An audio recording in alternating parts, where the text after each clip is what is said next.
se já não estão, podem se tornar uma parte dela, para que juntas nós possamos criar um mundo de paz, com um coração quente, caloroso, para que todas as pessoas possam viver em harmonia com os animais e o ambiente.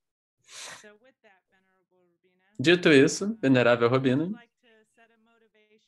você gostaria de estabelecer a motivação para a nossa conversa? Eu acho que você já fez. Mas eu gostaria de adicionar, observem a respiração. Essa é a motivação. Para adicionar isso, a motivação precisa ser exatamente o que você disse, mas nós precisamos perceber que nós temos que desenvolver o entusiasmo dos bodhisattvas, que é esse otimismo incrível. E nem mesmo o otimismo, mas o entusiasmo. Por isso que o termo que nós usamos é o esforço alegre, entusiasmado, das bodhisattvas. Porque vemos que há o potencial da felicidade e há sofrimento, isso nos impede de desistir. Por isso que nós estamos sempre otimistas, alegres. Existe realmente esse objetivo idealista, mas você não espera que ele surja da noite para o dia. Você tem esse entusiasmo que te impede de desistir. Eu posso dizer isso com certeza, a gente pode ver isso. Eu tenho algo para dizer, mas você tem algo a dizer antes disso? Por favor, continue. Uma das perguntas foi: alguém me enviou algumas perguntas, essa é uma delas. Você perguntou, na verdade, como ter um impacto na nossa comunidade no nível global. Então, essa atitude de entusiasmo é o que eu vi por mim mesma e quando eu estava no fim dos meus 20 anos, no começo dos 30 anos, eu estava em Londres, ou seja, fim dos anos 60, começo dos anos 70. Eu estava realmente pronta comprometida com uma revolução, para fazer do mundo um lugar melhor. O, o idealismo de ser uma ativista da esquerda radical, e era muito genuíno, muito sincero, mas o que eu vejo era o que me leva para outra pergunta, que vem aqui, que é realmente perfeita, que é quando você começa a trabalhar para as outras pessoas, você pode esquecer de você mesmo e você entra em desespero. Isso é muito relevante para esse ponto aqui. Então, eu quero usar essa analogia que eu já usei muitas vezes. Não é para ser um clichê, é realmente poderoso. Na visão Mahayana, o Buda precisa de duas asas, sabedoria e compaixão. Como Lama Zopa coloca, ter boa intenção não é o suficiente. Então, você tem a compaixão, você pode ter o objetivo de atingir a iluminação, ajudar os animais, fazer do mundo um lugar melhor, ou você quer ajudar as pessoas pobres, o que quer que seja. Compaixão é o ponto. Mas a gente precisa perceber, porém, que a compaixão é o desejo de beneficiar. Mas isso não significa que você sabe como beneficiar. Essa é a Ásia da sabedoria. Então, pode ser um pouco abstrato. Eu vou falar da visão budista. O entusiasmo do bodhisattva, a sabedoria é a chave para entender o entusiasmo dos bodhisattvas e também de entender por que você não se deixa para trás quando você trabalha para as outras pessoas. Especificamente na nossa cultura, você faz a asa da compaixão, mas você fica exausta, drenada, usada e abusada. E eu posso ver isso muito claramente na minha época de ativista política, na atividade política. Pessoas intensamente idealistas, seja no trabalho com feminismo, racismo. Aconteceu algum barulho? Ela pergunta o que foi. Eu deveria continuar? Sim, ok.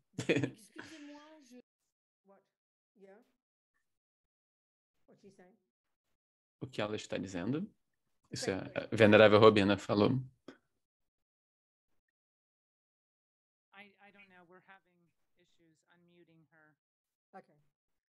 Claire, you need to unmute yourself.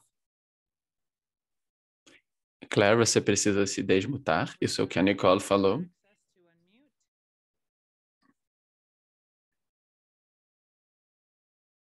Can someone tell her in French? Yeah, maybe. Okay, I will. Deichen, can you tell her in French? She has to unmute. A Venerável pede para alguém avisar para ela em francês, para desmutar. I'll give you permission to unmute. Go on. What? Anrich, if you unmute her and no one else else on rec will be the only one unmuting people just to Yes, prevent. I'm trying. Thank you. Claire, we're going to give you access to unmute again. Claire, a gente vai te dar acesso para desmutar de novo. Maybe it's best to put it in the chat and we can try to help answer your questions in the chat. Talvez seja melhor colocar no chat. Okay. Venerável Robina continua. I can see that, you know, Eu posso ver que são duas coisas. Então, em primeiro lugar, nós éramos muito idealistas. Você pode ter ideias muito boas sobre o planeta, o que seja nos anos 60 ou 5.000 anos atrás. É incrível querer fazer o mundo um lugar melhor. Isso é compaixão, é incrível, é fundamental. Mas a asa da sabedoria é o que é único da abordagem budista. A sabedoria é o trabalho que você faz em você mesma. Então você aprende a se conhecer, a olhar para os seus apegos, a olhar para a sua raiva, seu ressentimento, sua inveja, ansiedade. Porque isso é o que nos draga, é o que nos impede de ajudar as outras pessoas, é o que nos deixa exaustas, é o que nos deixa sobrecarregadas e nos faz desistir. A gente não fala assim, por exemplo, na atividade política, a gente não discute isso de jeito nenhum. Autocuidado parece que você precisa receber uma mensagem, dormir, e ok, é verdade. Mas se a nossa compaixão estiver poluída por apego, e portanto ter ansiedade, raiva, e aí eu consigo realmente ver na minha época de ativismo político, você acaba tendo compaixão pelo grupo de política lá que está atingido, por exemplo, pelas questões que o feminismo e o racismo tratam, ou ansiedade pelo ambiente. Mas isso também vai disparar muita raiva pelas outras pessoas. Eu lembro que perguntaram para o Dalai Lama uma vez. Parece que... Porque foi perguntado sobre... Bom, parece que a raiva é muito útil. O Dalai Lama diz, pro ativismo político. O Dalai Lama diz, eu entendo o que você está dizendo, mas a raiva vai te exaurir e você vai acabar desistindo. E se você, por outro lado, se você é motivado por compaixão, você nunca vai desistir. Então, isso é realmente o ponto para nós mesmos, para que você não fique exausto, porque o que se exaure não é a compaixão. Isso é o que nós precisamos entender. A gente acha que quando a gente vê o mundo sofrendo o mundo, olha para o ambiente, para o racismo, para o sexismo, a gente acha que a compaixão é o que nos exaure. Não, a compaixão não pode te exaurir. A visão budista é muito específica, são as delusões que nos exaurem. O apego às nossas próprias visões e aí a raiva com todas as outras pessoas que parecem estar causando o sofrimento. Eles são o que nos exaurem. Então, o trabalho da asa de sabedoria é enfraquecer, diminuir o seu apego, a sua ansiedade, irá diminuir a sua raiva, para que agora sim você consiga focar no componente da compaixão e nunca desistir. Trabalhar com constância, um passo de vez, sem fantasias, sem desistir. Essa é a chave do sucesso, eu te digo. Essa é a base da nossa prática, é a base da atividade política. E aí você pode ver com outras pessoas. Eu lembro até Martin Luther King. Ele realmente me impressionou. Inicialmente não parecia que ele era muito radical, mas a questão é, ele não tinha muita raiva, mas ele tinha muita energia de ação. E ele disse, é bom ver os problemas, você precisa ver, olhar o sofrimento, olhar para o racismo, olhar para o desastre ambiental que está acontecendo diante de nós, para usar essas palavras. Mas ele diz, e aí você diz, o que eu posso fazer para ajudar? A raiva vai te fazer berrar e gritar, e isso te exaure. Se você tiver compaixão, você não vai desistir. Você vai ser mais idealista, mais aterrada. Você vai ver o sofrimento no mundo, você vai ver as pessoas criando problemas, mas você vai ter esse entusiasmo e você vai ter constância, diligência e vai dar um passo de cada vez. Você não vai desistir, você não vai ficar exaurido. Sim, você pode dormir e sim, pode relaxar, pode receber uma massagem, mas no outro dia você levanta e continua. Então, a chave no budismo é que o que nos exaure não é o sofrimento. O que nos exaure não é a compaixão.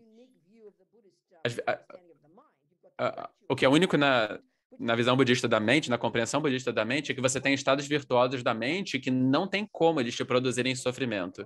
Isso nós não temos tanto no mundo psicológico moderno. A compaixão e o amor não podem te fazer sofrer. É o apego às suas visões, é a sua raiva com as outras pessoas, é a sua ansiedade, os seus medos.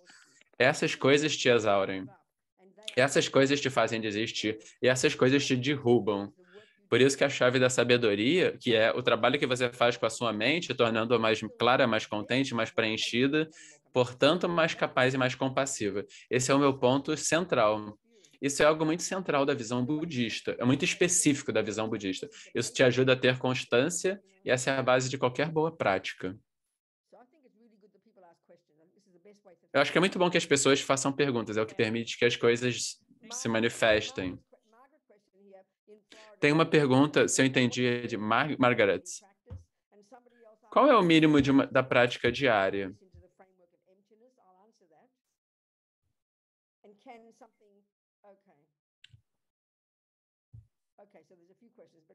Bom, tem algumas perguntas. Então, esse ponto básico que eu fiz que é realmente importante. Então, por favor, me façam perguntas. É o melhor jeito de usar o nosso tempo. Então, se qualquer pessoa tiver perguntas, por favor, levantem suas mãos e aí nós vamos desmutar vocês.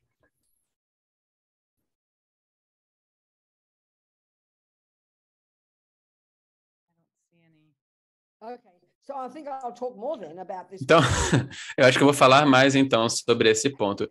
Quando nós somos ativistas políticos e idealistas, isso é ótimo, nós precisamos ser. O que acontece é, nós podemos ser muito específicos. Quando eu era uma ativista radical, em primeiro lugar, eu focava mais na relação entre as pessoas pobres e as pessoas ricas. Então, eu prestava muita atenção no sofrimento das pessoas pobres ao redor do mundo. Então, a ênfase era em todo o sistema capitalista que causa sofrimento e continua sendo a mesma coisa do que era 60 anos atrás, não mudou. Então, seja racismo, sexismo, o ambiente, são questões totalmente válidas. Há sofrimento há sofrimento em todos esses níveis no planeta e vai continuar tendo enquanto houver seres deludidos. O problema é quando a gente foca em uma área, e tá ótimo, continue focada numa área só, mas a gente precisa ver o que a gente quer que aconteça. A gente tem um ideal idealista, por exemplo, sem racismo, sem ceticismo, o que quer que você queira chamar. Mas aí o que nós temos que chamar, o que a gente faz é apontar para as pessoas. E tá ótimo, mas o que acontece é que a gente fica com raiva. Eu acho que o maior problema na nossa cultura é que a gente confunde encontrar um problema, dizer há racismo ali, há injustiça ali. Isso não é raiva. Isso é uma ação compassiva. Então, a grande questão é, a gente confunde a raiva com algo com simplesmente apontar o problema. Então, dizer que há racismo, isso é uma declaração de um fato, isso não é raiva. Mas a gente adiciona a raiva sobre isso e a gente acha que essas duas coisas são as mesmas coisas. Esse é o nosso maior erro. Isso é baseado na análise budista clara sobre a mente, que fala sobre os estados neuróticos deludidos, ridículos da mente, que aponta para esses estados que fazem uma grande confusão e os estados válidos da mente. Então, como Martin Luther King fala, é importante ver os problemas. Há racismo, há problema, há pobreza, há o desastre ambiental, há injustiça. Mas aí você diz, o que eu posso fazer para ajudar? Essa é a paz. Essa é uma paz muito específica, uma paz muito consciente, que nós precisamos nutrir, porque o que acontece automaticamente é que nós ficamos com raiva. Como essas pessoas ousam fazer isso? Olha para o mundo, como que eles fazem isso, como que eles fazem aquilo? Mas há uma diferença entre simplesmente falar os problemas e ter raiva daquilo que nós vemos. E isso demora para a gente identificar na nossa mente, porque parecem a mesma coisa, mas são muito diferentes. Porque a raiva é um estado neurótico deludido da mente, que te exaure, que exagera as coisas e, portanto, causa uma confusão. Mas é realmente ver a diferença entre simplesmente falar a verdade, a injustiça, esses são os fatos. Isso não é raiva. Raiva é esse componente emocional adicionado por cima, que vem desse lado neurótico, que vem do nosso apego. Isso é algo muito específico da psicologia budista, isso é parte da prática budista. Quando a gente consegue ver isso, aí, se nós virmos, nós vamos conseguir ajudar o mundo sem fantasias, sem expectativas, a gente vai conseguir ir um dia por vez e vamos fazer o que nós pudermos. Esse é o ponto crucial, eu digo a vocês. Então, eu realmente acho que a gente deveria discutir isso, se vocês quiserem. Sim, exatamente, venerável Robina. Então, o que nós fazemos, uma vez que nós reconhecemos que há muita raiva? Nós precisamos ver a mente. Esse é o nível fundamental da prática budista. Porque compaixão é mais avançada. Ele é um nível... Isso seria um nível mais avançado de compaixão, como sua santidade Dalai Lama diz. Compaixão não é o suficiente, você precisa da sabedoria. E o que sabedoria significa aqui é o que você ganha por conhecer a sua própria mente, por identificar o problema fundamental, que no que diz respeito ao budismo, ao Buda, as 4 nobres verdades, como o Dalai Lama aponta, efetivamente a principal causa do nosso sofrimento na vida cotidiana é o apego. Isso é um grande choque para a gente. Porque se a gente olha o mundo cheio de poluição, ou vê o mundo colapsando, ou nós vemos injustiças, para ouvir o Buda dizer que essa não é a principal causa do seu sofrimento, mas o seu apego é a principal causa do sofrimento, parece chocante. Parece que o Buda não faz a menor ideia do que ele está falando. O que você está falando? Meu apego é a causa do meu sofrimento? Mas isso é o que nós precisamos entender. O mundo externo, nele há injustiça, sofrimento, há pobreza. Essas coisas existem. Mas o ponto que o Buda faz é que o apego é essa energia que nos compele e nos impele. Ele é muito neurótico, ele é muito emocional, a mente dele é muito estreita e ele está enraizado muito profundamente na gente. E o apego à nossa visão, especialmente na atividade política, é o apego à nossa visão que é a causa do sofrimento. Eu posso ver, olhando para a época que eu estava politicamente ativa, nos anos 60, nós começamos muito idealistas e muito rapidamente um grupo começava a discordar com o outro sobre as estratégias políticas, aí viravam 2 grupos. E aí viravam 4 grupos. E esses grupos acabavam brigando uns com os outros, em vez de brigar com o inimigo real no mundo externo, lidar com os problemas, devido ao nosso apego com as nossas visões. Isso acontece com a religião, acontece na política, isso é o pior dos sofrimentos. E eu tenho certeza que é a verdade no movimento ambiental. Tem pessoas com todo tipo de pontos de vista, de práticas, de pontos de vista, e todos eles batem bocas entre si, e aí a destruição entra. E o problema ali é o apego à minha visão estar certa e a sua estar errada. Esse é o problema, especialmente no que diz respeito à atividade política. Se não é apego à comida, sexo, à aprovação, mas na atividade política é o apego a pontos de vista. Olha as religiões desabando, se separando o tempo todo porque as pessoas discordam. Esse é o pior apego. E aí nós nos tornamos fundamentalistas. Isso nos exaure, isso nos desgasta. Você passar todo o tempo encontrando problemas em outras pessoas e nas políticas deles, e como eles fazem isso ou aquilo, isso é apego, pessoal. Isso é apego e raiva. E você perde a vista do verdadeiro objetivo. Você se torna fanático, idealista, fundamentalista, e você acaba desistindo, cheio de raiva e desespero. Eu não estou sendo sarcástico, eu consigo ver isso claramente, isso acontecendo em todos os anos em que eu era ativa politicamente, eu tenho certeza que é a mesma coisa agora. Então, esse é um ponto realmente central, se você quer ser ativo politicamente. Você tem que ter políticas, mas você tem que manter o seu olho na meta, no objetivo. Mantenha os olhos no objetivo, que é querer fazer o que é melhor para ajudar as pessoas, em qualquer que seja o campo em que você esteja trabalhando. Seja muito flexível. O idealismo é inútil como um conceito político. Eu acho que esse é o principal problema com o ativismo político, na minha experiência. Sim, nós temos algumas questões surgindo. Uma pessoa perguntou: como nos mantermos otimistas quando nós estamos em um período de degeneração e as coisas só pioram? Exatamente, as coisas só estão piorando. Por isso, se você tem a visão budista do mundo, essa é a tua decisão. Você não tem que ter a visão budista, mas a visão budista, ela é uma visão muito ampla, de longo prazo. Nós estamos em um período degenerado. Isso significa que as causas de onde nós estamos agora, karmicamente, vêm de milhares de anos atrás, em termos de período de vida, em termos de milhares de anos atrás. Se a gente trabalhar com a questão ambiental, a gente consegue voltar milhares de anos e ver as causas do que nós estamos experienciando agora nesse momento. Então, a perspectiva ambiental, ela é ampla, você precisa ter essa visão de longuíssimo prazo. Se a gente olhar agora, a situação é desesperadora. Tudo que você pode fazer é fazer o que você pode fazer.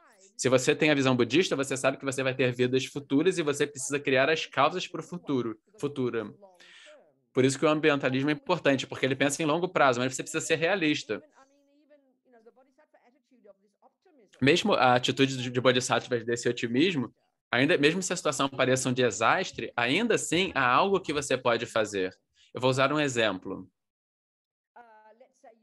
Digamos, todas as pessoas na Ucrânia, elas têm uma raiva. Essas pessoas não estavam vendo que a guerra ia chegar. Talvez um grupo de pessoas na Ucrânia, digamos, seja muito pobre. E aí o problema deles é a pobreza. E aí vem esse outro problema, e agora o país deles está sendo bombardeado.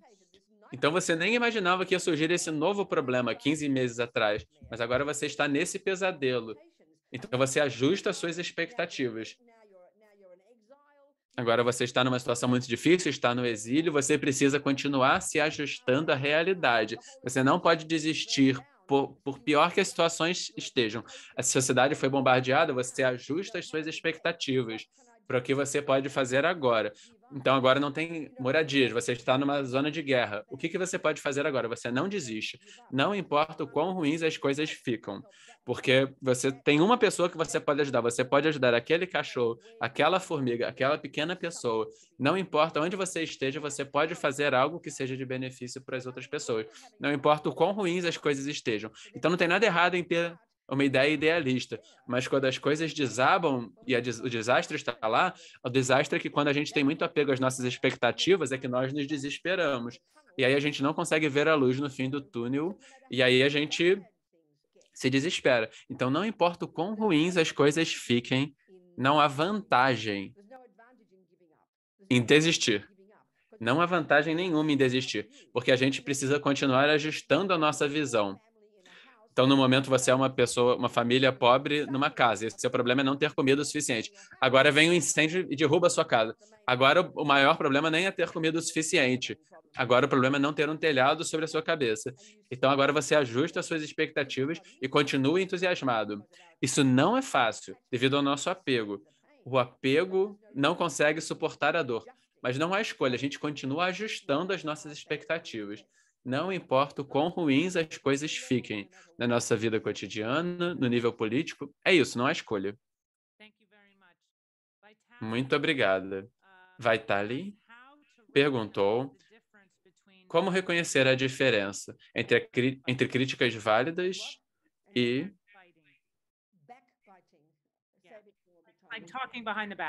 falar por trás. Backbiting. Fofoca.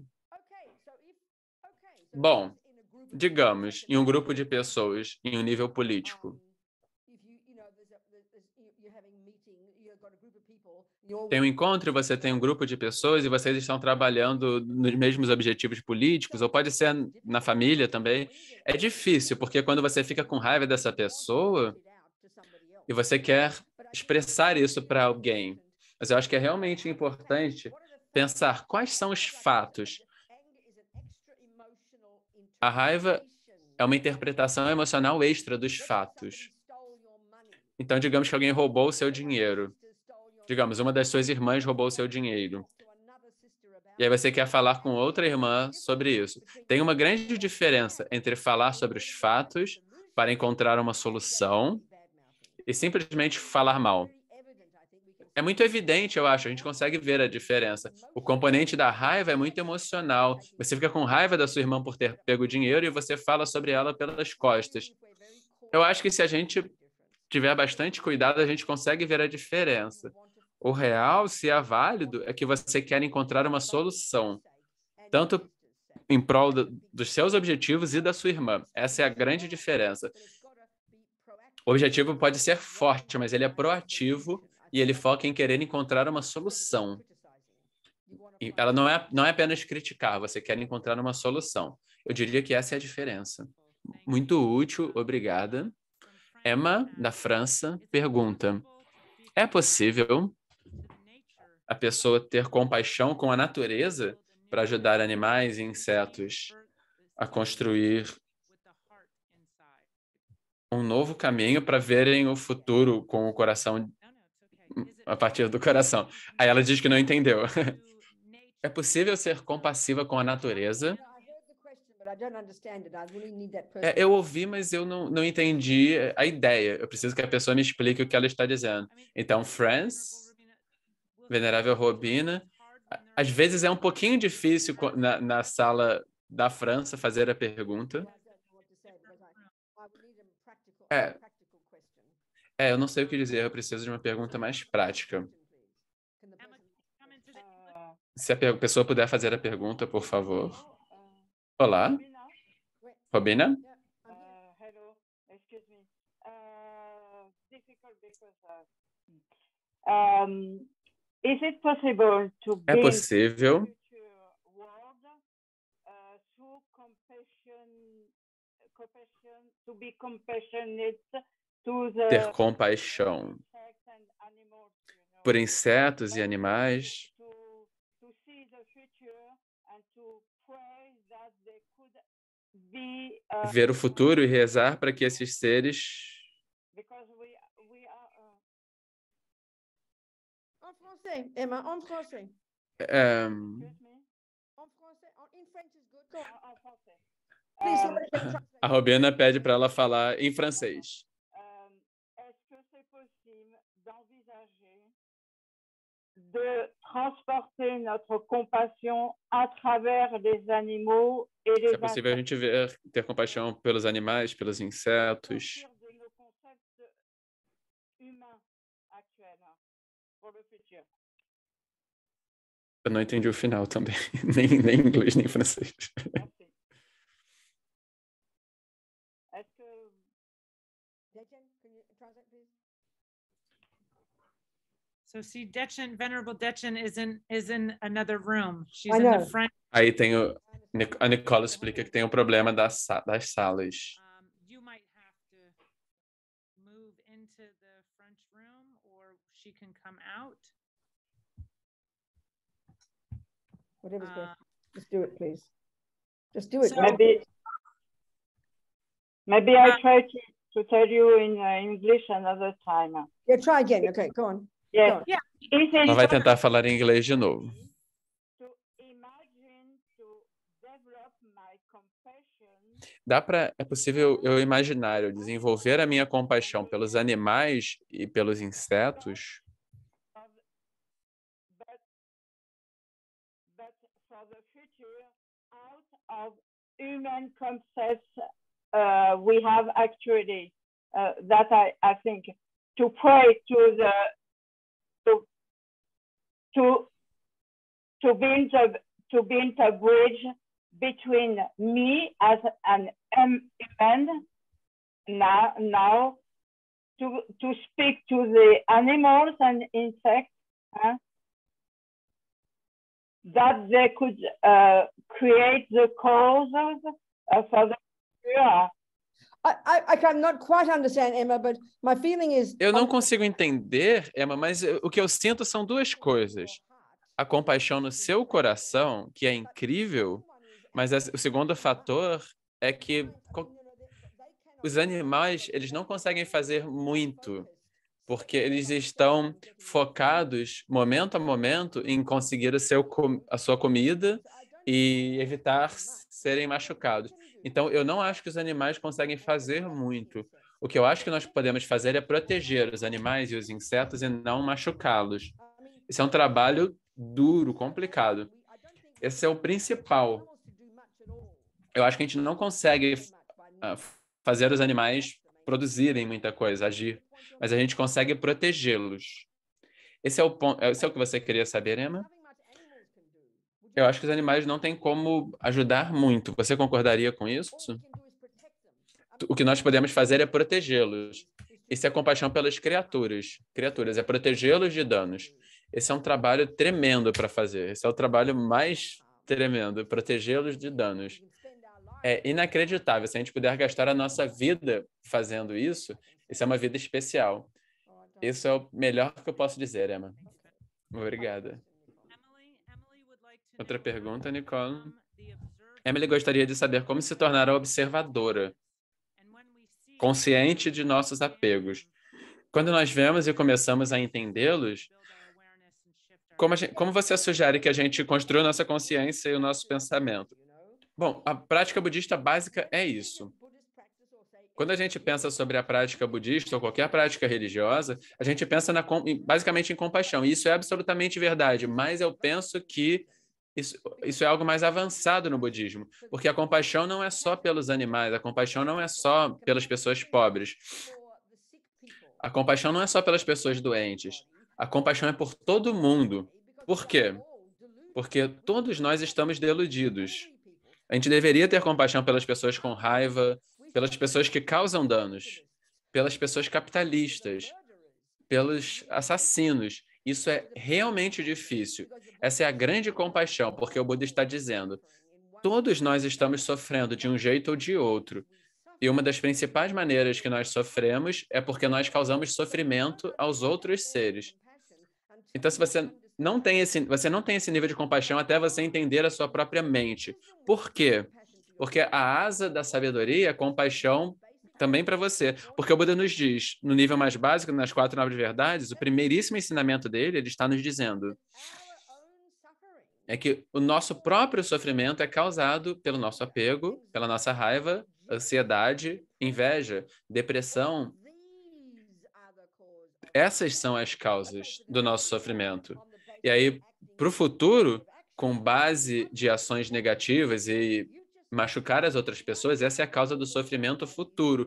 Mas agora, nós estamos atropelados por esses estados mentais negativos. Não é um trabalho fácil ver a nossa mente. Por isso que é no primeiríssimo nível de práticas no budismo, ele nem discute ver a sua mente. Ele diz, você precisa primeiro controlar os serventes da sua mente, aqueles que servem a sua mente, que são o corpo e a fala.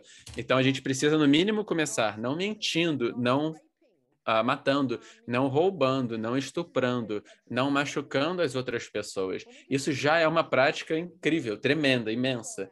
Se a gente consegue controlar o nosso comportamento, a nossa fala, especialmente nós, seres humanos, controlar o nosso corpo, não machucando os outros, isso nos dá o espaço de fazer o trabalho real, de ver o apego tal como ele é, de ver a raiva tal como ela é, ver a depressão, ver a ansiedade. Isso é muito sutil. Isso é realmente sutil. É difícil ver a nossa própria mente, sabe? É o nosso trabalho ver a nossa própria mente, ser nossos próprios terapeutas, como Lama Yeshe coloca. A palavra parece fácil, mas é um trabalho muito difícil. Mas a gente não vai ver a nossa mente se a gente não puder controlar a nossa fala, se a gente está sempre berrando, xingando e abusando, não dizendo palavras verdadeiras, sempre com avareza pegando tudo que a gente gosta. Se nós não controlamos o nosso corpo e nossa fala, a gente não vai nem começar a ver a nossa mente. É impossível. Então, esse primeiro nível da prática, ele parece meio chato. Não mate, não roube, não minta, não pule na parceiro ou parceira de outra pessoa, controle o seu corpo, controle a sua fala. Então, eles servem a sua mente. Então, você consegue ver o apego e a raiva que impelem esse comportamento. Então, é muito poderoso. Essa é a prática budista. Essa é a real base da prática budista. Então, em outras palavras, essa é a prática de uma pessoa que tem compaixão por si mesma. Por que eu estou sofrendo? Devido ao meu corpo e minha fala descontrolados e, portanto, a minha mente também. Então, conhecer a minha própria mente, conhecer a minha própria responsabilidade com o que eu penso e sinto, identificar a minha raiva, inveja, e aí controlar as ações que são impelidas por essa raiva, apego, inveja, essa é a prática budista fundamental. Então, a compaixão pelas outras pessoas e seres é fácil. Obrigada. Eric diz: todo o budismo diz respeito à mente. Mas e se nós tivermos uma mente que é um pouco abstrata? Nem todos nós conseguimos encontrar um grande significado por meio da pergunta. Eric, eu não entendi exatamente o que você quis saber. Você gostaria de perguntar pessoalmente? Eric, eu vou te encontrar e te desmutar aqui se você quiser perguntar pessoalmente. Eric, se você levantar a sua mão. Ele está no trabalho. É bom. Se ele não está ouvindo, a pergunta é: como nós podemos fazer amizade com a nossa mente abstrata. Eu não sei o que o abstrato significa, mas como fazer amizade com a sua mente, eu posso responder.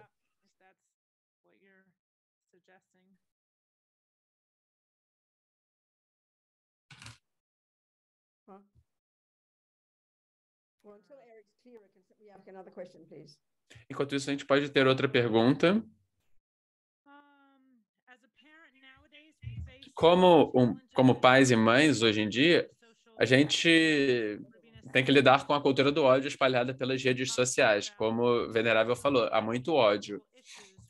Falando sobre as redes sociais e questões ecológicas, por um lado, mas também pelo desejo de agir, parece que ficar com raiva de algo é o suficiente. Quando eu sugiro ação, meus filhos adolescentes, minha filha adolescente, no caso, não entende que ela precisaria agir de uma maneira prática. Como interromper essa compreensão deturpada? É realmente difícil, sabe? Simplesmente olhe para a natureza humana. Isso é como nós somos.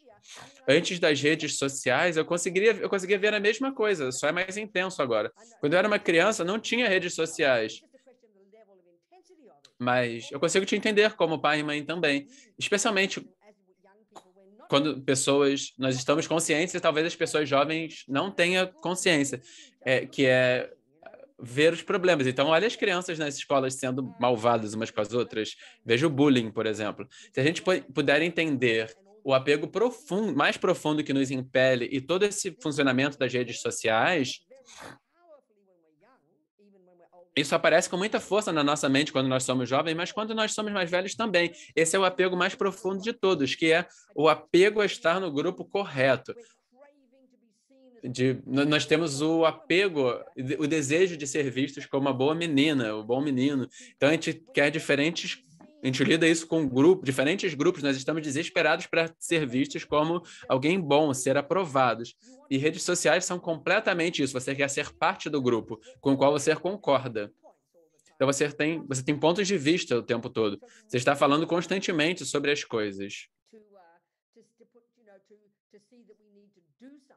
Então, a gente realmente precisa ver que nós precisamos fazer algo. Se você é um pai ou mãe, não adianta palestrar para os seus filhos. Então, pode até ser bom dar um conselho, mas talvez dando mais espaço. Algumas pessoas fazem, algumas pessoas são assim. Eu lembro durante a pandemia, tinha uma criança de 9 anos, ele estava sofrendo bullying na escola, e ele estava tão infeliz, mas ele tinha essa atitude de, bom, o que eu posso fazer para ajudar? Então, ele começou a dar comida para pessoas. Ele tinha 9 anos de idade, então é possível. Uma outra abordagem como um pai ou mãe seria utilizar essa raiva do seu filho ou filha. Você não precisa dizer só, não fique com raiva. Você pode usar essa energia para ajudá-la a canalizar essa energia para ação. Não critique a raiva, mas canalize essa raiva, essa energia de raiva para ação. Tente dar alguma confiança de que essa criança pode fazer alguma coisa. Você precisa de coragem de fazer isso, especialmente como uma pessoa jovem. Porque você, quando é jovem, muito comumente você não quer ser criticado por outras pessoas. Então, se os seus pais fazem isso, também não vai funcionar. Mas em vez de criticar a raiva, se você canaliza a raiva e você vê o que você pode fazer para as coisas acontecerem, isso é muito bom. Algumas pessoas são muito boas nisso. Eu acho que é a melhor coisa que você pode fazer. Não tem muita vantagem em criticar, mas se você puder canalizar essa energia, essa é a melhor sugestão que eu posso dar. Obrigada, Venerável Robina. John, ou Don, gostaria de saber como manter o esforço entusiasmado na vida cotidiana com a nossa rotina sendo tão ocupada. Bom, é muito difícil porque o esforço entusiasmado ele é o resultado final. O esforço não é alegre no começo. Por isso que a gente precisa entender o significado do que é esse esforço alegre. Ele é o resultado final. Então, pense, a gente deveria analisar. Se a gente fala sobre os preceitos de Bodhisattvas, eles falam sobre esse esforço entusiasmado, sobre o entusiasmo. Mas o jeito correto de entender o que isso muito claramente, ele surge muito claramente quando a gente entende o oposto. E o oposto é muito claro e surpreendente inicialmente. O oposto é preguiça. Então, ouça isso é muito poderoso.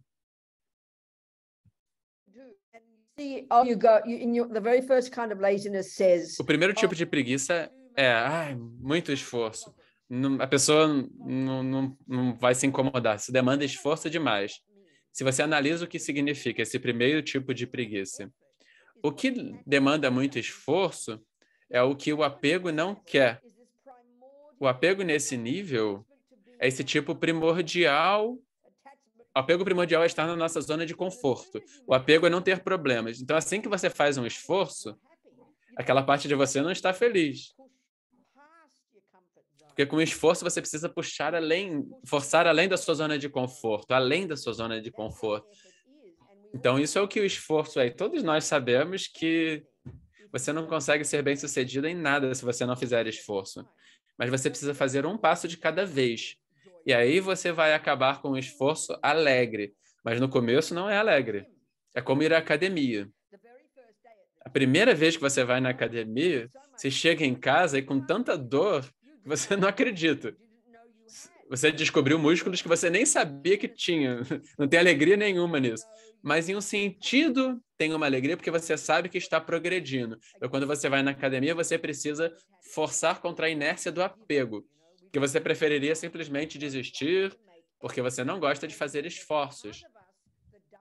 Você se lembra da parte a parte de nós que não gosta de fazer esforço é porque nós temos apego. O apego aqui é estar confortáveis. Então, demanda muita coragem fazer esforços, seja na atividade política, seja na família, seja na própria prática. A pessoa precisa dar um passo de cada vez, precisa ser humilde.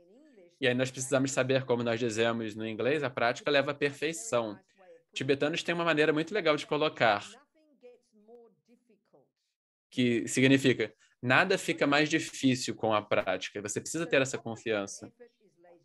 Então, o oposto do esforço é a preguiça. A pessoa não está nem aí. Outro tipo de preguiça é quando você diz, nossa, eu estou muito ocupado, eu vou fazer isso depois. E o que é que você está procrastinando?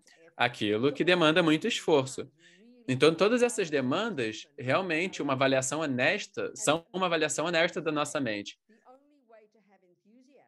E aí, a única maneira de ter entusiasmo, ou seja, de fazer esforço, ou seja, sair da zona de conforto, a única maneira que você faria isso é quando você tem confiança no objetivo.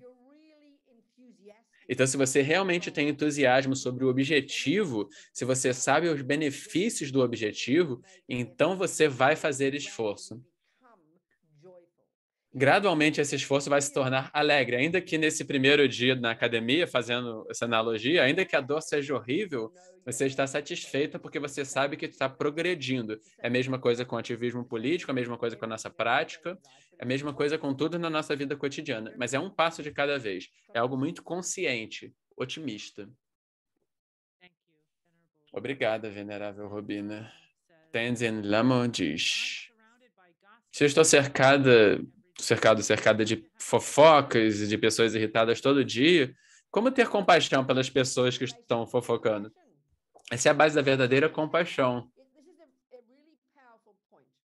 Isso é um ponto muito poderoso. É por isso que a primeira asa precisa ser a da compaixão. O primeiro ensinamento do Buda é as 4 nobres verdades. E a primeira dessas 4 verdades é a sofrimento. Ele articula 3 níveis de sofrimento. O primeiro tipo de sofrimento é chamado o sofrimento do sofrimento, que é quando coisas ruins acontecem. O nosso problema é, quando a gente olha para a compaixão, que é por pessoas que estão sofrendo, a gente só vê esse tipo de sofrimento. A pobreza, o racismo, o sexismo, o desastre pelo ambiente. A gente só vê as coisas ruins. E essa é a única compaixão que a gente tem. Mas se a gente entender o segundo tipo de sofrimento, o Buda chama esse sofrimento de sofrimento da mudança, que falando, sim, resumidamente, é o sofrimento de estar pegos nas nossas delusões. Então, se você está com apego, com raiva, fofocando, com inveja, a primeira coisa que a gente quer é ter raiva daquela pessoa. Não, mas eles que estão corrigindo. Não, porque essas pessoas estão causando o próprio sofrimento. Então, essa é a base para nós termos compaixão por essas pessoas. Só que a gente acha que compaixão é uma coisa meio sentimental. Você diz, tadinha, ela está sofrendo. Então não importa que elas estão fofocando, porque elas estão sofrendo. O ponto não é esse. Todos nós estamos causando o nosso próprio sofrimento. Esse é o ponto-chave do budismo. E para ter primeiro você precisa ter esse nível de compaixão para você mesmo. Você precisa trabalhar com o seu apego, sua fofoca, inveja. Eles são as causas do seu sofrimento. Então você pode ver que outras pessoas também estão causando o próprio sofrimento dessas pessoas.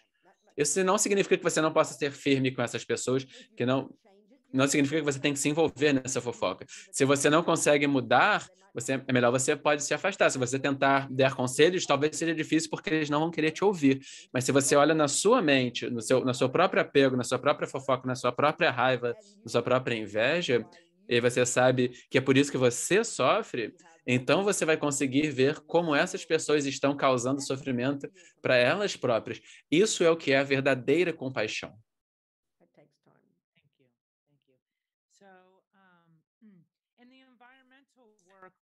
E no trabalho ambiental, as pessoas com mais poder são as pessoas que têm menos disposição de mudar.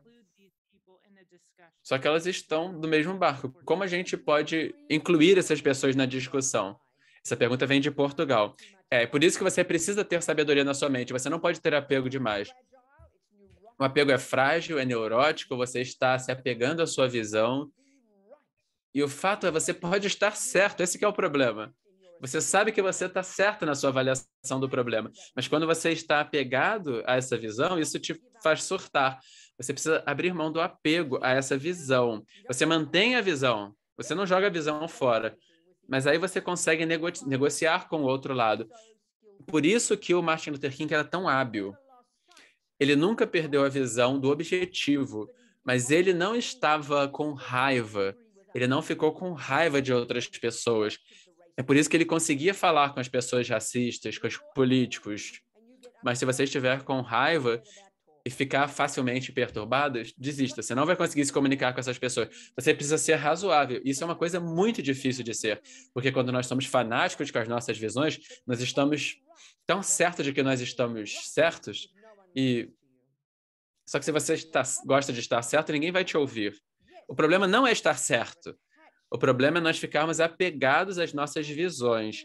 E se nós temos apego às nossas visões, nós ficamos com raiva das outras pessoas. E aí acabou a discussão.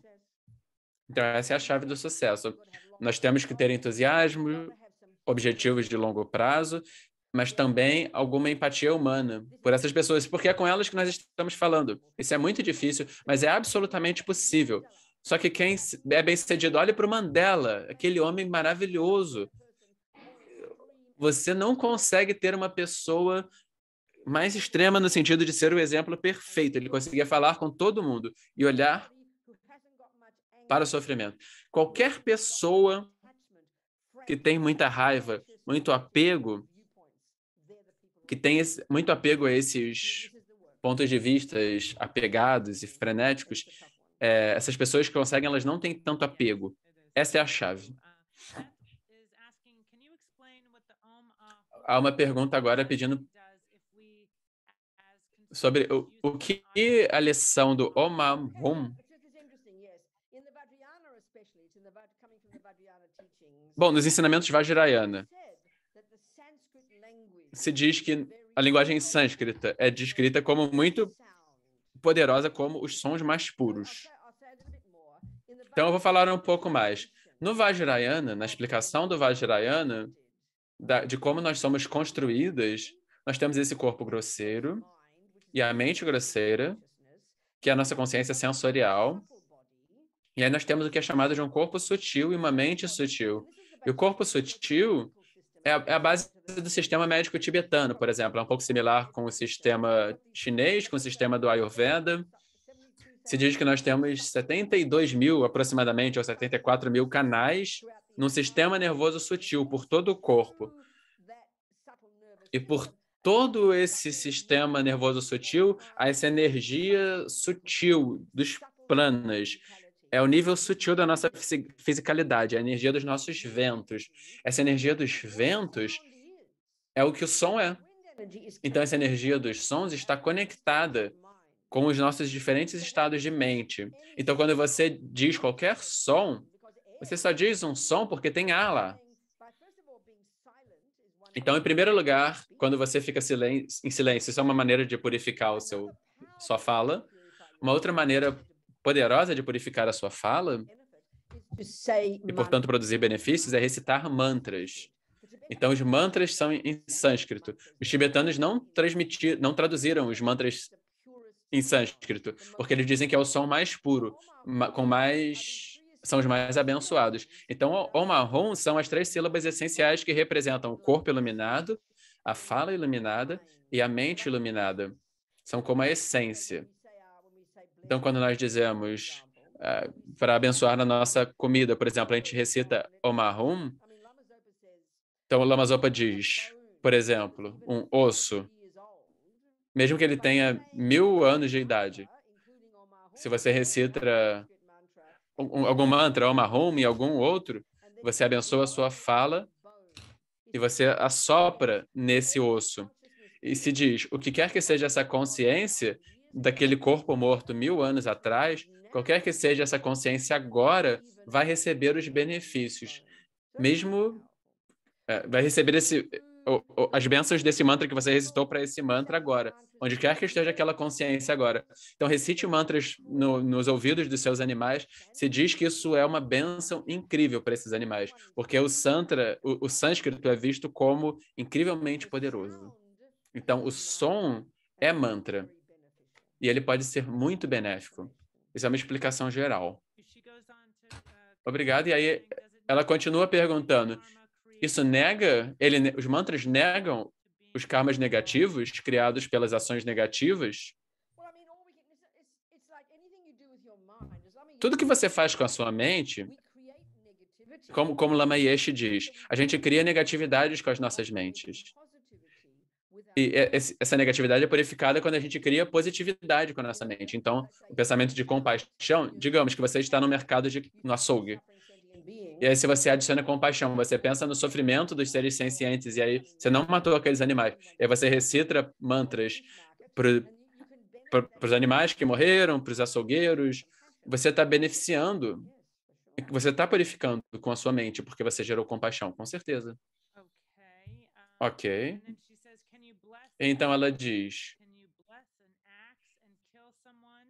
você pode abençoar um machado e matar alguém. Se você abençoa um machado e mata alguém, isso purifica o karma? Não, acho que não, penso que não, só se você for uma bodhisattva. Então, se você vai matar alguém, se alguém abençoa uma faca e me mata, não, e eu que estou sendo morto. Não tem como a raiva e a negatividade produzir algo correto, algo benéfico. Deixa o machado lá. O Fernando pergunta. É possível usar o Omarrum para oferecer não só os objetos do meu apego, mas também os objetos da minha aversão para os meus inimigos? Os meus inimigos. Bom, em primeiro lugar, 2 coisas. Nesse caso, Omarrum não é simplesmente a questão, são só as 3 sílabas. Todas as palavras do sânscrito são feitas dessas sílabas. Você recitar um mantra abençoa a sua fala. E porque a sua mente é conectada com essa energia dos ventos, também abençoa a sua mente. Esse é o ponto. Então, quando você recita o mantra, você abençoa a sua mente e a sua fala. Você abençoa a sua fala e a sua mente. Se o seu alimento está lá e você assopra na comida, e para os animais você recita para eles, isso também os beneficia. Isso é o ponto básico. E passando para a pergunta que o Eric fez mais cedo. Como nós podemos fazer amizade com as nossas mentes e os nossos pensamentos? Essa é uma pergunta muito boa, Eric. Porque, devido ao ego, a gente, de modo geral, a gente se odeia. A gente ouve esses ensinamentos budistas porque a gente sofre por causa da raiva, do apego, e a gente ainda fica com mais raiva da gente. Por que a gente criou o nosso sofrimento? Então, a gente precisa realmente ouvir com muito cuidado a análise do Buda de que nós sofremos por causa do nosso apego e raiva e tudo mais, então a gente não deveria ficar com raiva e nos culpar, mas sim, isso deveria significar que nós geramos compaixão por nós mesmos. É como se você percebesse, você tem diabetes porque você comeu muito açúcar. Você não fica com raiva de você. Você teria compaixão por você, e aí por isso que você para de comer tanto açúcar. Então a base precisa ser precisa ser compaixão por você mesmo. A gente tende a usar mais e nos culpar. E a raiva é simplesmente... A culpa é simplesmente a raiva pelo objeto. Nós estamos tão acostumados a ficar com raiva e culpa quando a gente ouve de algo negativo, é que a gente acaba reagindo dessas maneiras também. Então, é nesse exemplo, você não fica com raiva de você mesmo por comer açúcar. Você tem compaixão por você e percebe que você precisa ter a coragem de parar de comer açúcar. Por quê, Robina? Não, porque eu não quero diabetes. Ou por que eu deveria tentar diminuir o meu apego, raiva, etc. Porque eu cansei de sofrer. E se isso causa meu sofrimento, e se isso vai causar o meu sofrimento futuro, então eu vou parar. Então a fonte precisa ser essa compaixão por você mesma. É realmente importante você ter essa compaixão. E aí ele pergunta, onde começar? Pare com esses pensamentos quando for possível, usando todas as técnicas. As técnicas budistas estão disponíveis. Elas estão delineadas há mais de 2.500 anos. Obrigada. Nós temos mais alguma pergunta? Se não, quem quiser fazer uma pergunta diretamente, levante a mão.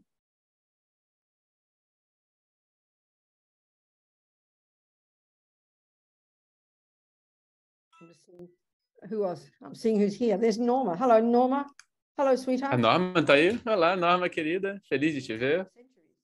Tem séculos que eu não vejo a Norma. Olá, Robina.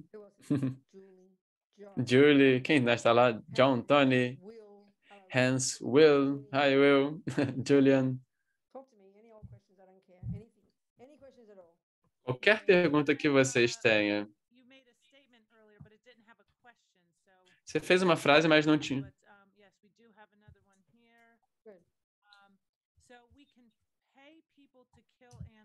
A gente pode pagar as pessoas para matar os animais para a gente e então abençoar a carne antes de nós comermos.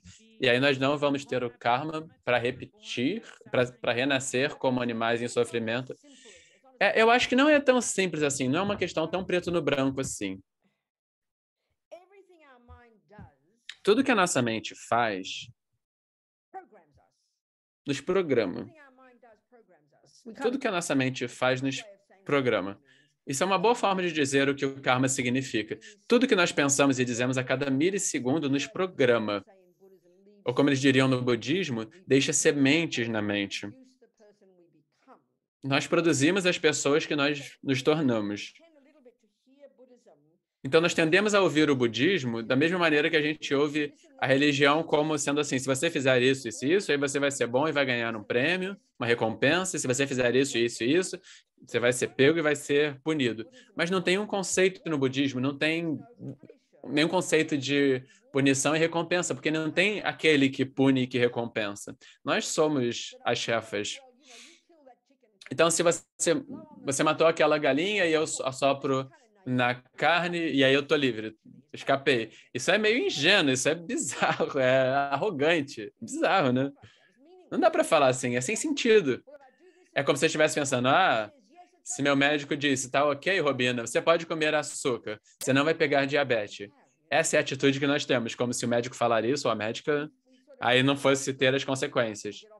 A gente acha, bom, se eu fizer isso, eu vou escapar. É algo um pouco infantil. Se nós formos tão sem consciência das coisas, então se você olhar, bom, por favor, mate aquela galinha, e você paga alguém para fazer isso, significa ativamente falar, por favor, mate aquela galinha. Não é a mesma coisa se a sua avó te ofereceu uma galinha e você foi lá, só que você não pediu para alguém fazer. Tem muito mais nuances. Mas se você fizer algo simples assim, bom, por favor, mate aquela galinha, e aí eu vou recitar um mantra, e aí eu escapei. Não, na verdade é pior. Isso é pior. Porque ainda você causou uma outra pessoa a criar o karma negativo de matar a galinha. Mas tem muitas nuances. é uma questão realmente grande. Porque a gente só pergunta... A grande questão sobre animais é usar animais, a carne dos animais e os corpos para nossa própria vantagem. Só que a gente nunca faz a pergunta nesses termos. A gente sempre pergunta sobre comer a carne de um animal. E a minha sugestão é porque nós estamos tão apegados a comer, é como se essa fosse a única coisa que contasse. A gente nunca faz a pergunta, a gente nunca pergunta, bom, qual é o karma de usar um cinto de couro? E é exatamente a mesma coisa. A transmissão parou aqui para mim, eu não sei. Voltou. Então a questão é, mesmo se você for uma pessoa vegana, maravilhoso. Nós somos tão ingênuos e arrogantes, a gente pensa, bom, eu não como carne, portanto, eu não estou machucando os seres sencientes. Isso é uma piada. Eu me lembro uma vez, eu sempre conto essa história, eu estava em Liverpool, na Inglaterra, anos atrás, eu fui nessa loja de queijo. E eu comprei um cheddar maravilhoso. E havia... Eu estou falando de veganos fundamentalistas. Eu não estou sendo rude. Eu estou falando de fundamentalismo no sentido de pessoas que dizem às outras o que fazer. E eles falaram, bom, como que as pessoas ousam... Uma budista ousa comer queijo? Mas eu me pergunto, quantas pessoas morrem numa estrada quando você dirige um carro? Então, se você procurar no Google, um holandês fez essa pesquisa. Em um carro, por quilômetro, tem trilhões de animais que são destruídos. Eu coloquei essa história no Facebook e um cara que estava me criticando disse, bom, isso não dá para evitar. Ou seja, o raciocínio era, se você não come esses animais, parece não importar que por dirigir você mata trilhões de insetos. Só que isso é algo esquizofrênico, uma abordagem equivocada, porque o ponto maior é, simplesmente por existir, nós estamos machucando os seres sencientes. Esse corpo é um zoológico. As minhas axilas, a minha boca, eles são zoológicos. Eles são um ecossistema. Simplesmente por existir, nós estamos machucando milhares, milhões de seres. Isso é óbvio. Tem uma outra história, eu postei essa história também. Cientistas na Austrália, um cientista se cansou de vegetarianos e veganos fundamentalistas. Eu estou falando de fundamentalismo, de pessoas que frequentemente estão criticando as outras pessoas. E ele falou de um campo de trigo. Para que você produz trigo? 80% para os animais bovinos, para bois e vacas comerem.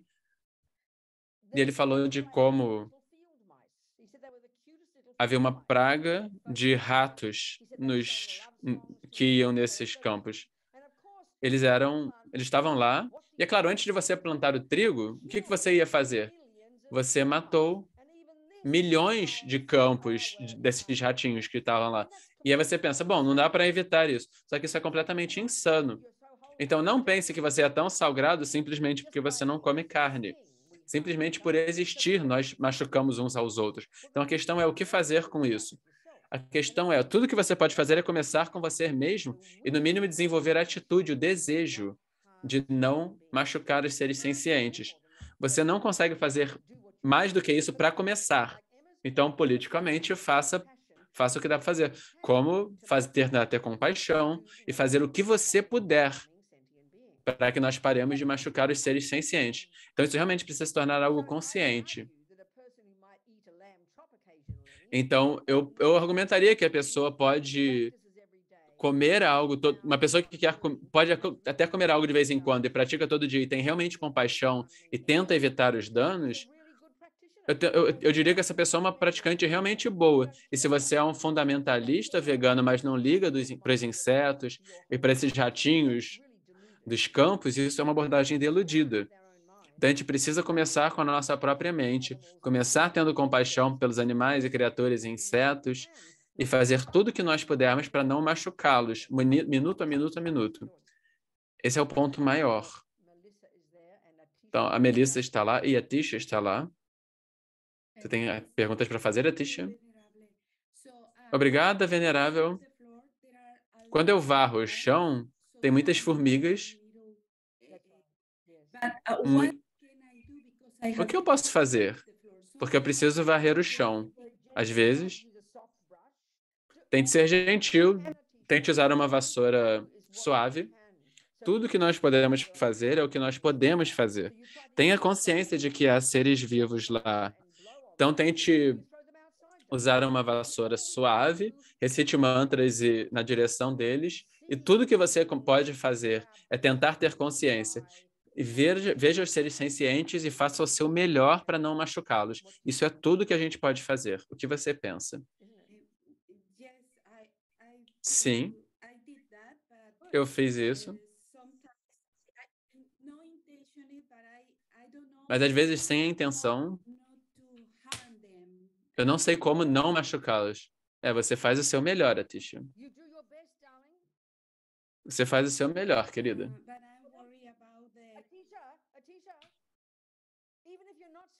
Atisha, mesmo se você não varrer o chão, você está matando os seres, porque eles vivem no seu corpo. Você não está vendo a imagem maior aqui. Você mata os seres respirando. Tem seres vivendo em você que você não tem nenhuma intenção de machucar. Por isso que eu estou dizendo, você faça o que você puder. E aí, se você pratica todo dia, você faz os próprios poderes oponentes, e você recita mantras e você faz o seu melhor. Nós estamos nos comunicando? Sim, Melissa. Obrigada, venerável Robina. A minha pergunta: é danoso trabalhar com animais, por exemplo, no campo, o gato, ou... não, os animais, tipo, por exemplo, cães que trabalham com pastoreio e coisas do tipo. Tinha um lama que no Tibete nunca montava nos iaques, por exemplo. É muito individual, você percebe? O principal é ter compaixão, é ter amor e compaixão pelos animais. Cuidar deles, amá-los e fazer o possível para não machucá-los. É o melhor que você pode fazer.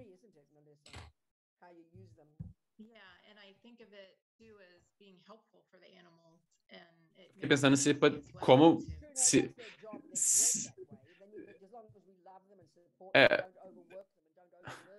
então, se isso é como se fosse um trabalho que esses animais fazem, a gente cuida para que eles não fiquem tempo demais lá. Então, é importante que a gente não abuse deles, no sentido de usar demais o tempo e a energia deles.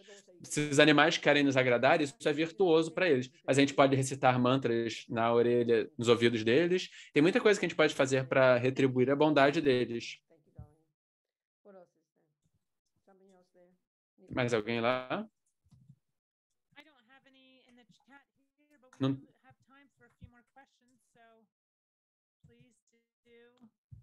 Nós temos algum tempo para mais perguntas. Agora nós temos uma pergunta. O John está lá? Olá, John. Thank you for the talk. Good. I'm asking for a friend. So eu estou perguntando para um amigo ou amigo. É possível como uma entidade como a Global Tree Initiative criar karma? Ou também pensando sobre um governo? Does an entity like a government or a corporation uma entidade como um governo ou uma entidade criar um karma negativo? Sim, porque uma entidade é feita de seres sencientes, de seres humanos, certo? Então, uma entidade, a nossa iniciativa, o governo australiano, um grupo de pessoas está lá tomando decisões pelo país. Então, na Austrália, por exemplo, essas decisões afetam a vida de milhões e milhões e milhões de carneiros, por exemplo. Então, tem um grande efeito no karma da população australiana e também da paz no mundo. Então, sem dúvidas, seres humanos e grupos têm esse processo de programação, absolutamente, sem dúvidas. O que você pensa? Faz sentido? Ok. E esse karma pode ser purificado? Então, digamos que eu fosse australiana e eu pago impostos para o governo australiano, e eu sei que eles usam isso de uma maneira que causa danos, por exemplo, para fazer guerras. Então, para mim, eu posso purificar, não querer me envolver com isso, tanto quanto for possível. Mas você não tem como purificar outra pessoa. Aquele grupo precisa fazer ações virtuosas. Entende? Como um grupo. Você entende? Yeah. Thank you. Sim. Sim, obrigado. Interesting. Interessante, sim, é. Mais o que, pessoal? Isabel? Isabel lights turned on, but there's no hand there. Oh, no, she's turned off again. Okay. Mais alguma pergunta? We've got 20 minutes. Nós temos mais 20 minutos ainda. 18 minutos. A Cristina, na Califórnia, disse, se não há self, então também não há um indivíduo sofrendo.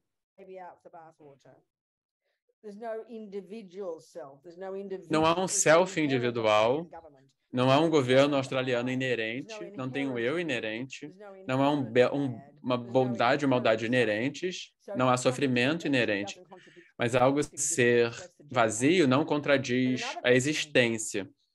Mas outra pergunta, muito útil, do John. John pergunta.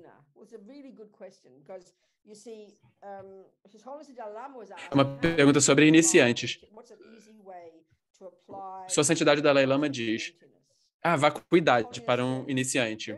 A Sua Santidade Dalai Lama diz, é muito simples, veja as coisas de outro ponto de vista.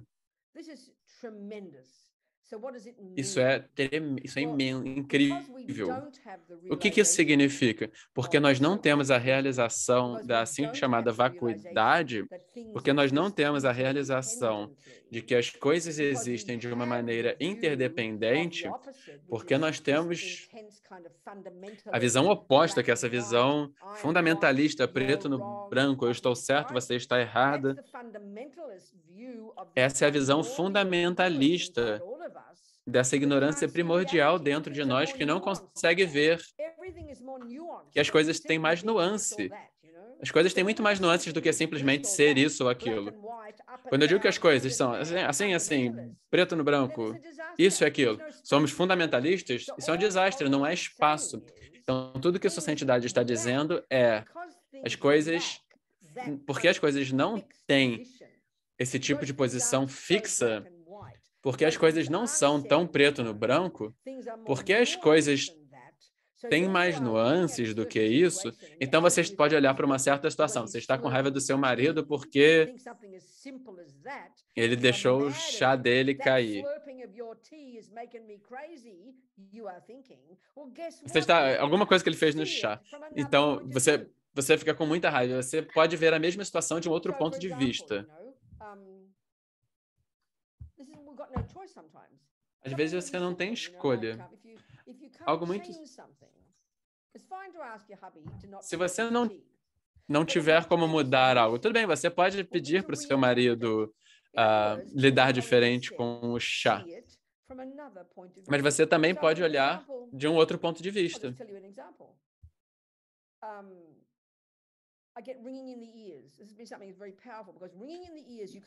Por exemplo, eu tenho chiado no ouvido. Você não consegue fazer esse barulho ir embora. Você não consegue parar esse barulho. A não ser que você coloque um barulho mais alto ainda, que aí também não ajuda muito. Então, é um exemplo. Não estou tentando ser sagrado aqui, mas já que eu não tenho como fazer esse chiado ir embora, o que eu vou fazer? Eu preciso interpretar esse barulho diferente. Então, tudo que eu posso fazer é pensar sobre esse som como um bom som, é dar boas-vindas a ele. Eu não estou sendo sarcástica e eu não estou tentando soar sagrada. É que eu não tenho escolha. Então, por que esse chiado no ouvido? Por exemplo, eu posso querer muito silêncio. E quando você tem esse chiado e não consegue fazer esse chiado embora, você fica com aversão, você fica com raiva, que é o que acontece. Você tem esse chiado no ouvido... Que escolhas eu tenho? Se eu ficar tentando mudar, eu vou enlouquecer. Então, preciso aprender a ver esse som como um bom som. E eu prometo que está funcionando. Essa é a resposta. É ver algo de outro ponto de vista. Eu sempre uso o exemplo dos meus amigos na prisão. Uma pessoa que está uma pessoa que está na fila da morte, uma pessoa que ficou 17 anos no inferno. Ela disse, finalmente eu percebi que eu não podia mudar nada. Mas eles não podiam tirar a minha mente de mim. Então eu decidi que eu não sou uma prisioneira, eu sou uma monja. Eu não estou em uma cela, eu estou em uma caverna. Em outra situação, ela interpretou diferente. Ela viu essa situação de outro ponto de vista. Isso é aplicar a visão filosófica da vacuidade, que é nada tem uma natureza intrínseca. É uma questão de como nós designamos essa situação. O que mais, pessoal?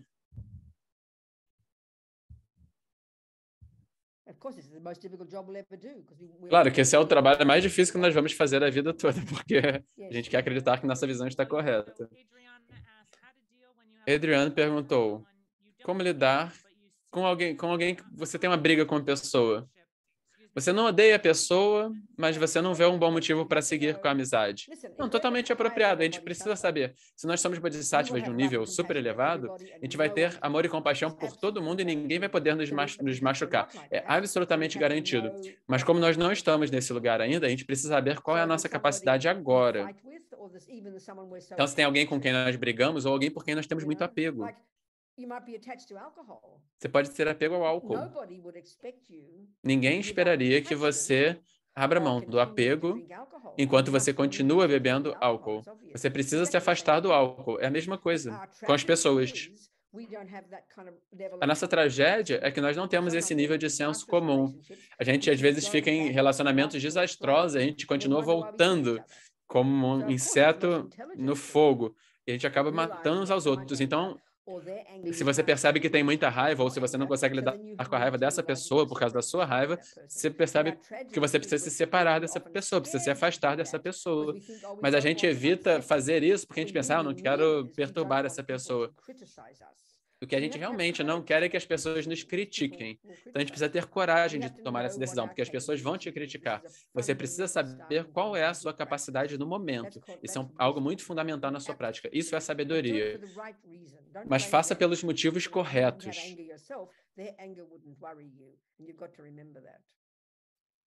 Faça pelos motivos corretos. O Renan perguntou, a eleição presidencial acabou de acabar no Brasil e há muito ódio na nação e mesmo medo de um golpe de Estado, a possibilidade no ar. Como lidar com isso e não deixar que essas visões extremas e que esse medo muito difundido se espalhe? Essa é a mesma resposta sempre. O que a gente precisa entender é que essa é a visão única no modelo psicológico budista da mente. Eu não tenho como enfatizar isso o suficiente. É único para o budismo, é uma visão única do Buda, que o Buda trouxe. Há problemas no mundo. Há pesadelos políticos, há guerras, há violência, há racismo, há injustiça. Há coisas terríveis acontecendo por todo o planeta. Isso é um fato. Então, se você tem a visão do karma, se você é budista, então, no mínimo, você tem uma explicação de por que isso está se manifestando, isso vai te acalmar. Você vai saber por que está acontecendo devido ao karma passado. Então, a outra coisa é perceber o seu medo disso, perceber que você está surtando, você tem aversão, você tem apego às suas visões. Então, isso é porque você sofre. Não é a turbulência política. Eu sei que isso é muito chocante para a nossa mente, soa muito chocante para a nossa mente, mas isso é um fato da perspectiva budista. Quando a gente consegue ver isso, a gente pode ter a coragem. Se você não decide sair do Brasil ou evitar a situação, se você não pode, Eu conheço essa pessoa que teve esse pesadelo de ser acusada de matar 2 policiais sendo inocente, ela viveu esse pesadelo e não podia mudar a situação, então, em vez disso, ela mudou a mente dela. Esse é o nível fundamental da prática budista. As palavras são muito simples, mas isso é revolucionário. Eu não estou brincando. Obrigada. Mais uma pergunta que vem do português, da língua portuguesa. Como a gente pode ajudar as pessoas a parar a acreditar em mais pessoas?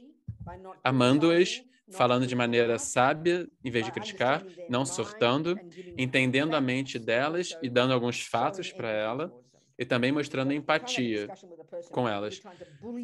Você não consegue ter uma conversa com as pessoas se você faz bullying com elas.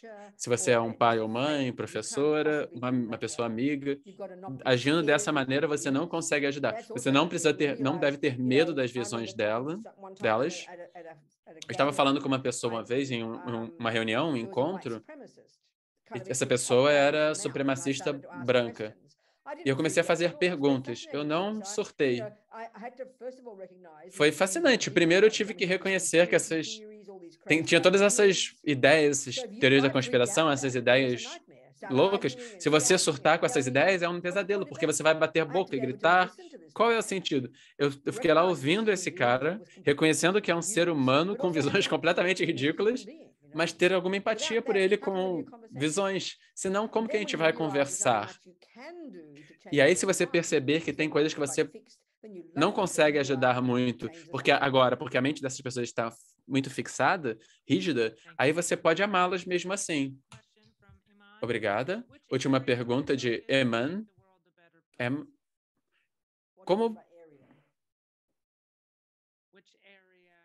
Em que área nós podemos focar para fazer o mundo um lugar melhor?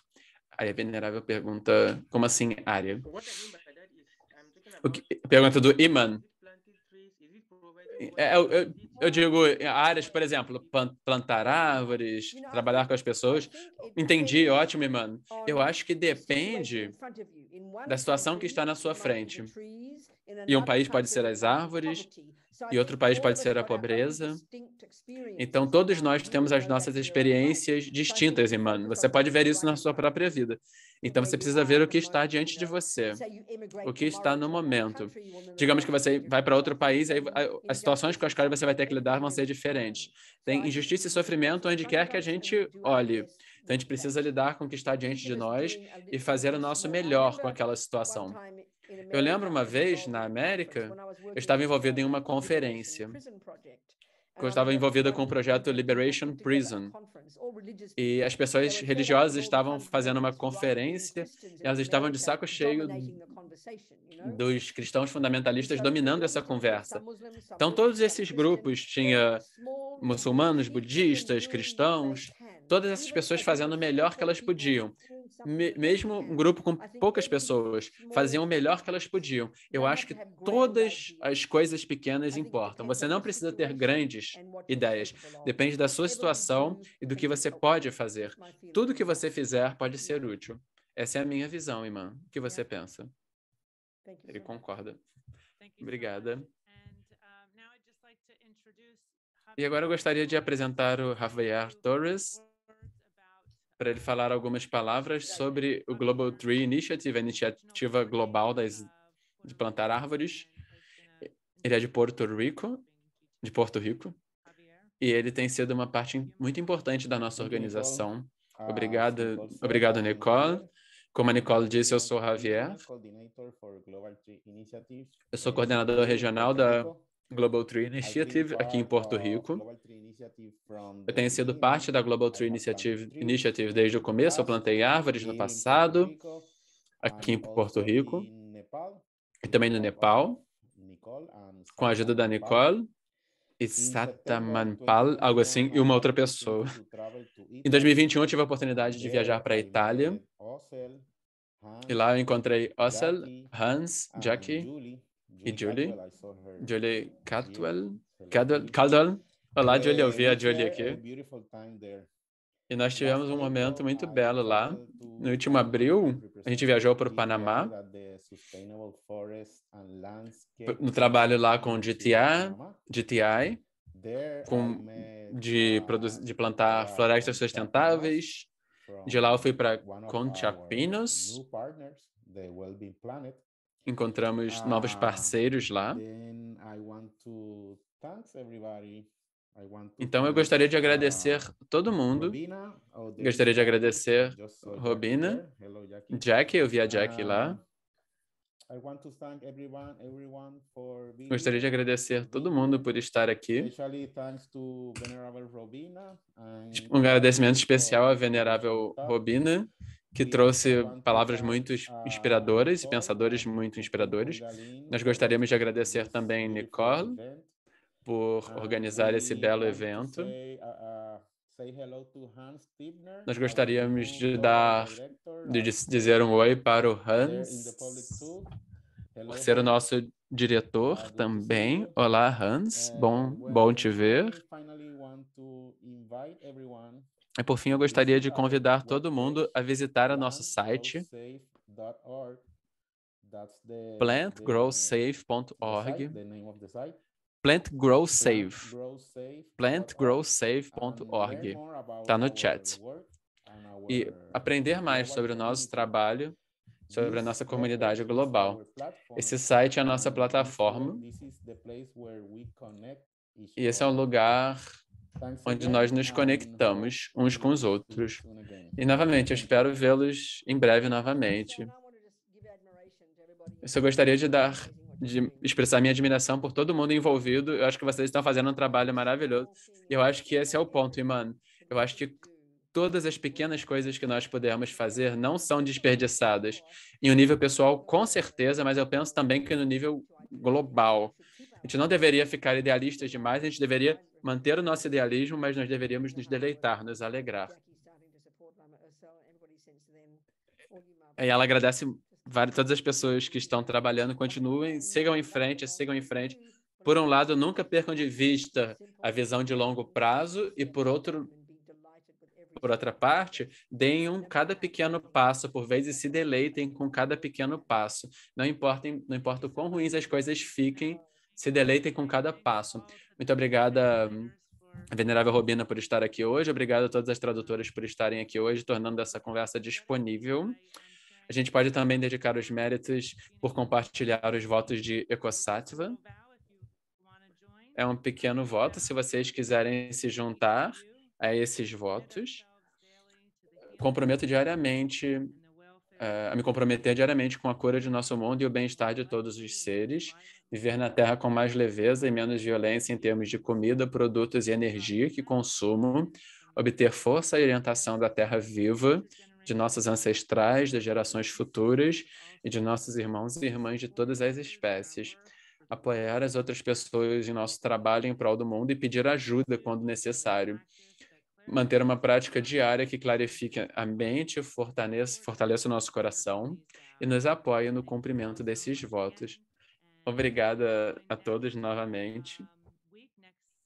Se juntem, por favor, na nossa semana, no próximo sábado, para a gente ter a conversa com o Ussel, o Tenzin Ussel Rita. Ele vai fazer uma fala também, com formato similar a de hoje. Então, vocês podem conferir no site da Global Tree Initiative e nós gostaríamos de ver todas as pessoas lá. E a gente pode desmutar todas as pessoas para que todo mundo possa se desmutar. Thank you, Rubina. Thank you. Thank you, Rubina. Thank you. Thank you, Rubina. Thank you, Rubina. Thank you. Thank you. Take care. Obrigada, Marcos Teles.